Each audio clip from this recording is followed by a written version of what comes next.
Ucu, deliyse? Oy Abdullah Hüseyin. Ucu, pek uzun bulatçıma güreşmegine.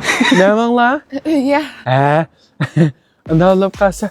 Evren gün vaxtları alıp kalsa kakaşıp gileyle. Hazırlan baya. Kusqam çotudu. Ben mesela turib yedim be yerimlerime yapmalım. Vaxtları alıp kalsa bir daha bileyine. Hazırlanmaqdım baya. Kanda yerimlerime okşaptım ha. Müzdek işler.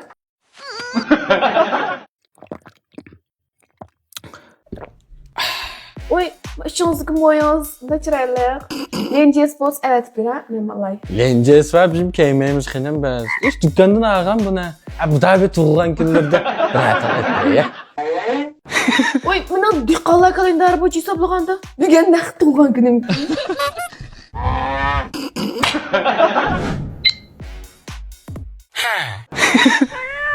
Vaqtma bir şey girip kapta ben xalın girip aldığım bir narsa battı.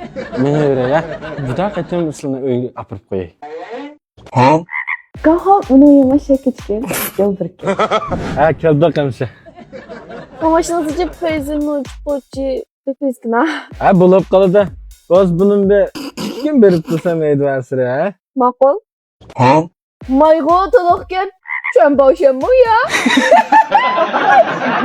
Amma acayip qilim bir narsa kensə amma.